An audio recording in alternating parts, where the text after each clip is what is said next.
Sir ये लोग वो रमजान में बीआरएस की गवर्नमेंट जब थी, हमारे केसीआर साहब दिल वाले चीफ मिनिस्टर थे, उस वक्त मुसलमानों के लिए बहुत काम किया उन्होंने।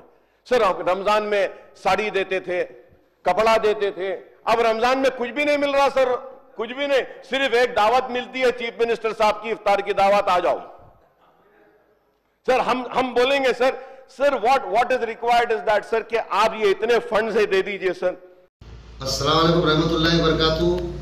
आज बहुत खुशी की बात है, असेंबली में जनाब अकबरुद्दीन ओवैसी साहब जो चंद्रागुट्टा एमएलए फ्लोर लीडर है, अपने तकरीर करते हुए जो हमारे केसीआर साहब तेलंगाना गवर्नमेंट के बारे में जो बोले हैं, और मैं शतायश करता हूँ, सलाम करता हूँ उनको, जो केसीआर साहब जो हमेशा माइनॉरिटी के साथ इंसाफ करते हैं, खुसूसी रमज़ान में जो ख़वातीन के लिए और सबके लिए यानी कि रमज़ान का पैकेज देते थे, और इमाम मौज़ूमों को तनख्वाह, और कहीं पर भी मस्जिदों को हर जगह यानी कि मस्जिदों की साफ़ सफाई के लिए पैसे सेंक्शन करते थे, चाहे मक्का मस्जिद हैं दो और मसाजिद हैं दो।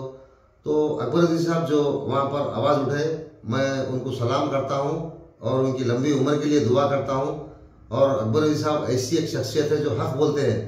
आज बहुत खुशी की बात है जो अकबरुद्दीन साहब केसीआर साहब को एक अच्छे लीडर और आवाम ख़ास तौर माइनॉरिटी को दर्द रखने वाले बोले, और रेवंत रेड्डी को ये बोले कि सिर्फ साहब आप सिर्फ एक चीफ मिनिस्टर साहब की तरफ से दावत कर देते हैं और बस ख़त्म।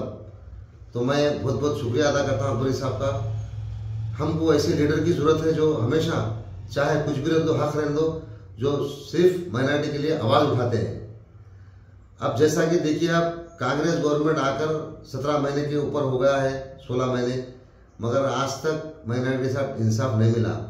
शादी मुबारक के चेक सिर्फ केसीआर साहब देते थे, या माइनॉरिटी का लोन रहने दो, इलेक्ट्रिक रक्षा रहने दो हैंडीकैपों को, और जैसा ख़वातीन बहनों को, हमारे माँ को जो बेवा औरतें थे उनके लिए यानी कि पेंशन देते थे। आज कुछ नहीं है, छोटे दावे कर कर हुकूमत इक़्तिदार पे आ गई, मगर कोई माइनॉरिटी के साथ इंसाफ नहीं है। उल्टा शादी मुबारक चकों में आप बंगारू देते, बोले 1 तोला सोना, कुछ नहीं दिए। लिहाजा आप पहचानिए कांग्रेस गवर्नमेंट को, हमेशा ये लोग इक़्तिदार पे आते हैं मगर कुछ नहीं करते हैं। आज सबके सामने है ये। आज हमारा माइनॉरिटी का मिनिस्टर ना एमएलसी, कोई आप एमएलए कोटे में नहीं दिए। आज कांग्रेस के लोग ही रोडों पे उतर कर एहतजाज कर रहे हैं। तो खुला समझ में आ रही नाइंसाफ़ी कि इन्हों माइनॉरिटी के साथ कुछ नहीं कर सकते हैं।